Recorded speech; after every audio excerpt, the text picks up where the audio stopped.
Hey, we're back with another episode of Serving Truth with Tyra. So today, as you see, I have my first guest, who is none other than Donald River Sr., aka my dad. So, welcome to Thank you. Serving Truth with Tyra. We're gonna jump right into this. So today we'll be talking about, how my dad jumped into his journey. We'll be talking about his God did moment, and then of course ending with his serving truth point of the day. I just want to say my dad was very excited with me when I decided to proceed with this podcast, and he was like, "I want to be first." So here we are. So let's get started. So tell me about your journey into Christ. What got you believing in God and moving in God? Okay. So let me start off by saying that I was raised in the church, Southern Baptist. Um, so we went to church a lot, especially Sundays and sometimes on Wednesday Bible study, but normally it was every Sunday. And that's when I got introduced to God. But to be totally honest, I was hearing those old preachers preach, and when they preach, they had a lot of animation with it and sounds and effects. So it was like a one man show, but I don't really think that I truly uh, got what I needed, but I was in the environment. So that would be the start of being introduced to who Christ was. Okay, okay. And so, can you think of the time where you first heard from God, or it was like, yeah, this God's speaking to me? So I thought about that question and I went back. Uh, I went back and I thought about something that happened to me in the fourth grade. And it was very, very vivid. It still sticks with me today. So, and I don't know if I shared this with you and your siblings, but when I was in fourth grade, they used to do something that was called a welfare check with kids. So they would come and see whether or not you were clean and you were cleaning the right areas of your body. So anyway, in the fourth grade, I had a teacher. Her name was Miss Powell. I can remember her name, and she actually went around the classroom and she was doing her check, and she went behind my ear and she came back up and she said in front of the whole class, she said, "You're a dirty kid," and it kind of hit me, and I didn't know how to respond, so I did because the kids were laughing. I actually hit her. I smacked her in the face, and that day, I didn't tell you the Well, story. no. Okay, I do share this with my students though. So I smacked her in the face, and of course, back then there was, I guess they call it corporal punishment, where they can actually spank you. Yeah. So I got sent to the principal's office, and they paddled me there. And then when I got home, of course, I got more. But I knew there was a God because they told me at that time that uh, I had a behavior issue and that they were going to send me to this place in Columbia. We should say up the road. And because I think it was only God, because when you hit a teacher back then, either there were two things. You get sent to a like reformatory school Mm. or some type of like detention center for young people. Yep. But I don't know. I think God stepped in because nobody really asked me why I did what I did. I can honestly say that I didn't know how to control my emotions. I was a young man, and when she said that in front of the whole class, and they started laughing, and I can remember Michael Burt, Shauna Brooks, Mikkel Williams. There was a few people that I grew up with from elementary that was in the class, and it just seemed like everybody was laughing at me. And at that point, I needed something because I didn't want to go up the road, to that place where they called, I don't know, it must have been a boys' camp or something. But I knew God had stepped into my life at that time, early on, because there was so much happening during that period uh, that I couldn't comprehend, but I knew He had His hands on me at that time. Okay, so basically him stopping you from having to go to that school, Yeah. and you didn't get expelled, like nothing, really, just the No, pedal and that I'm was not it? sure if I got suspended or not, but I know I got my 5 beatings that day from the principal. You know, of course, my mom, then my dad, and I don't think my grandfather. I think my grandfather was the only one that didn't beat me, but everybody else got their turn. And I really don't think that nobody ever stopped and asked me the question, why did I do it? I was embarrassed. But again, that was just one that I went back to from the fourth grade. But there was another incident when I was 16 years old. There was a friend of mine. We had grew up in Cub Scouts together, and he knew how to ride a motorcycle. And he said he was going to teach me how to do it. So he came by the house, and first of all, another kid on the back of a motorcycle with another man, you know, like this. That's kind of weird, but you know, we were friends. So anyway, he gave me a little lesson. He told me. Hold on, and when he make his turns, when he go into the curve, turn with him. And you know, simple. And I'm like, okay. So we started riding down this highway, and we started making turns. But I felt like because we were going so low, I said, let me turn the opposite way, so we can kind of balance this out. Yeah. And what ended up happening, instead of going left or right, we actually went off the road into a ditch area. And I remember the bike crashing, and when my head came down, there was a cement pipe with a little, it was something sticking out, looked like a big nail. And when I laid down, I could see it. It was like 6 inches away from my head. And I was like, man, just a few inches more, that could have been the end of my life. So that was another situation where I knew God was like, no, it's not your time. Just 6 inches away from that pipe. And when I go home, I don't say to you guys or my wife or anything, but when I look at that road, I always think about that time that I was 6 inches away from what I see was death. Wow. And I just believe that it wasn't my time, that God had his hands on me, so. Absolutely, I wouldn't have been here, so. Yeah. Okay, so I would say from there, so you've had basically multiple encounters where you know it was God. What would you say is your unhinged God did moment? God is the only reason I walked away. God spoke to me clearly and said yada yada.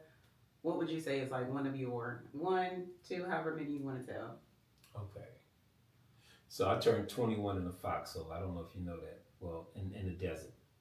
I was 21 in Desert Storm, and it was a lot going on. And we had pretty much just gotten there. Now, during Desert Storm, there weren't roads, there wasn't street signs, anything. And I went out on a mission one night, and we got lost. The way that you navigated in the desert was by a compass. You get a compass, and they will tell you go 30 miles at 60 degrees and go pick up. I was supposed to pick up some supplies, and I had a private with me. So it was me and just that one private, and we got lost. So I never found the point. And when it gets dark, it's really dark. You can't see where you're going. So they had already taught us that if you get lost, you just stay there until the next morning, until the sun comes up, and then you try to navigate and see where you're at, so you can actually get back to where you're going. So that night it was like scary, because at that time they had Scud missiles and things going off, and you don't know who's going to come up on you. And the private was scared, and I was just as scared as him. And I knew that I knew God, so I was praying like, God, please just let us get through this night. Let us get through this night. But I was really scared, and I didn't know what was going to happen. And I didn't let him see me cry, of course, because I'm the leader. I'm not supposed to cry in front of my soldiers. But I know for a while that that anything could happen at that time. But I knew God had his hands on me. And sometimes I used to use God as a fire escape. Like, I know he's there, and I didn't when everything was going good, I didn't need him. But as soon as things got tough, there was nobody else that I could call. And I go back to my upbringing in that church. Even though I couldn't understand a lot of what was going on, I take it back to that little Southern Baptist church that I grew up in. And then I felt the presence of God over me and saying, you're going to be all right. You know, all the things that you have been through up to this point, you're going to be all right. But you have to trust in me. And I gave it to him. Sun came up, and there were some other soldiers traveling. They saw us. They had the map. They told us where we were at. And about an hour later, man, I was back with my company. So that's how you spent your 21st birthday. Yeah, in the desert. Wow. Yep. Desert Storm, remind me, where was that located? Kuwait. We went. I ended up in Riyadh, Saudi Arabia. Okay. But we went to multiple places, and Okay. some of it still slips my mind. Okay. Well, and God made sure y'all got through, so Absolutely. made it to the next day. That's awesome. I will say, so with anything you've gone through, what would you say, or what would you want people to pull from the experiences that you went through that could help somebody else watching this? So when I say this, I'm saying this with everything that's in me. Wherever you are right now in your walk with Christ, it may not be like a great relationship, like you don't talk to him every day, or you don't pray, or you don't go to church. Just know that he has his hands on you. Just know that the situation that you in can change if you really want it to change. God allows us to make decisions. Otherwise, he wouldn't be God. My thing is,